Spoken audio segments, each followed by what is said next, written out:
നമസ്കാരം. 5 മണി വാർത്തകൾ ആരംഭിക്കുന്നു. ആദ്യം പ്രധാന വാർത്തകൾ. റിയാസ് മൗലവി വധക്കേസിലെ വിധിയിൽ അപ്പീലുമായി സർക്കാർ. നടപടികൾക്കായി AGയെ ചുമതലപ്പെടുത്തി.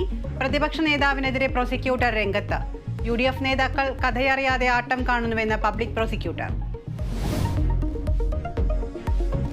പത്തനംതിട്ടയിലെ UDF സ്ഥാനാർത്ഥിക്കെതിരെ നടപടിയുമായി തെരഞ്ഞെടുപ്പ് കമ്മീഷൻ.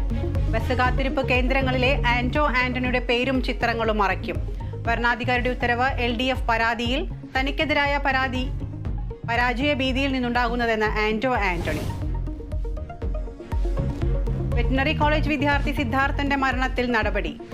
VCയുടെ പ്രൈവറ്റ് സെക്രട്ടറി സ്ഥാനത്ത് നിന്ന് K. ഷീബയെ നീക്കി. നടപടി മകനും സുഹൃത്തും ഉൾപ്പെടെ 33 പേരെ തിരിച്ചെടുത്തതിൽ. മുഖ്യമന്ത്രിക്കും SFIക്കും എതിരെ സിദ്ധാർത്ഥന്റെ അച്ഛൻ.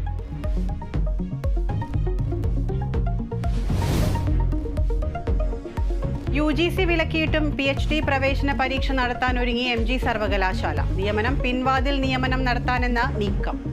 ആക്ഷേപം. ഗവർണർക്ക് പരാതി. മലയാളം സർവകലാശാലയിൽ PhD പ്രവേശനത്തിനെതിരെ ഉദ്യോഗാർത്ഥികൾ. നെറ്റ് യോഗ്യതയുള്ളവരെ ഒഴിവാക്കിയെന്ന ആരോപണം.